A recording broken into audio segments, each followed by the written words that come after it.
हमारे यहां शास्त्र केवल धर्म की स्थापना के लिए बनाए गए, उनकी अच्छाइयां भी दिखाई गई और उनके भीतर अगर कोई न्यूनता है तो उसे भी लिखा गया है।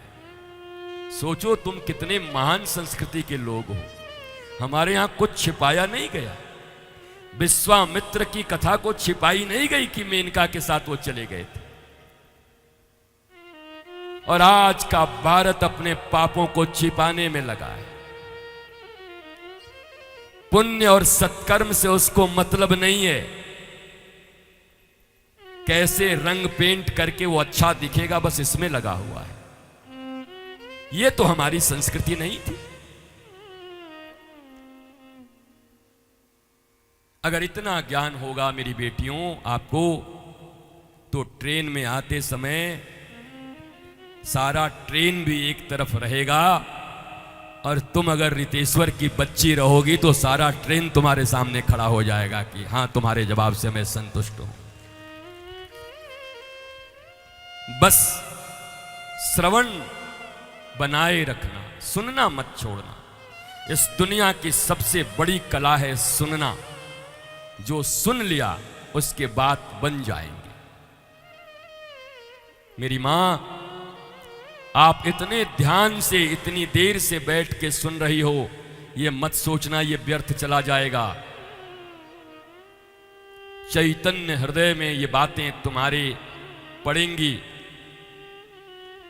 बीज आड़ा तिरछा भी पड़े, पत्थर पर भी पड़े, और कभी हवा से फिर जाके मिट्टी में गिरेगा तो पौधा अवश्य निकलेगा। ये श्री राम और कृष्ण की कथा रूपी बीज आज कानों में पड़ रही है। इसका फल आज नहीं तो कल तुम्हारे जीवन में अवश्य मिलेगा। वो भी सुख, शांति और प्रेम के रूप में मिलेगा, समस्याओं के समाधान के रूप में मिलेगा। अरे तुम गाड़ियां खरीद सकते हो, आश्रम की ईंटें दे सकते हो, मकान बनवा सकते हो, टिकटें करवा सकते हो, पर माई के लाल ऐसे कौन जन्म लिए हैं जो कह दें कि किसी के अंदर में वो प्रज्ञा, ज्ञान और भगवान की भक्ति भरने का साहस रखते हैं। अरे वो तो मेरे गुरु ने भरा है, तुम कहां से दोगे? मैं मेरे गुरु के प्रति लॉयल हूं। मेरा गुरु ही मेरे लिए महान है। मेरे गुरु ही मेरे लिए माता पिता, मेरे भगवान है। मेरे गुरु की कृपा और करुणा ही मेरे रक्त के भीतर बह रही है। तुम कहते हो तुम मुझे गुरु बनाओगे, तुम कहते हो तुम्हारे कारण कोई इस पृथ्वी पर गुरु बनेगा। और अगर तुमको ये अहंकार हो गया, मेरी दी हुई गाड़ियों पर चलते हैं, मेरा दिया खड़ाऊं पहनते हैं, मेरे दिए कपड़े पहनते हैं, तो तुम रावण और कंस के दूसरे एडिशन बन रहे हो। रावण भी ऐसे ही था, जाके कैलाश सहित उठा लिया।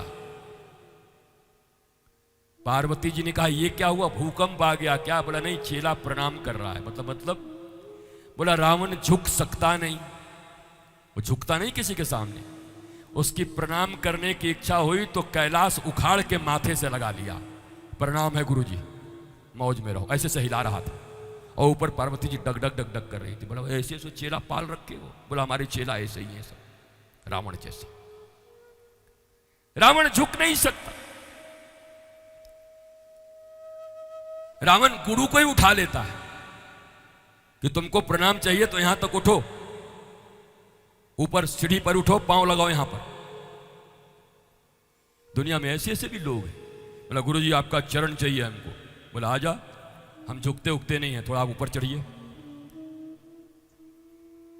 धृतराष्ट्र और दुर्योधन जैसे धनवानों की पूजा है। धनवान युधिष्ठिर जैसा हो तो कितनी प्यारी बात है। इस दुनिया में दो राज्य सोने के थे। एक लंका, जहां की नालियां और गलियां भी सोने की थी, गोल्ड। और दूसरा श्री कृष्ण की द्वारिका, जहां नलियां और गलियां भी सोने की थी। दो।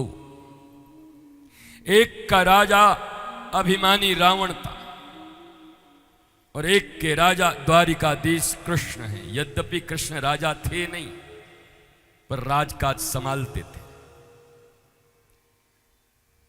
एक रावण के राज में बाह्य स्त्रियां चुराई जाती थी, भगवान की स्त्री भी चुरा के ले गया।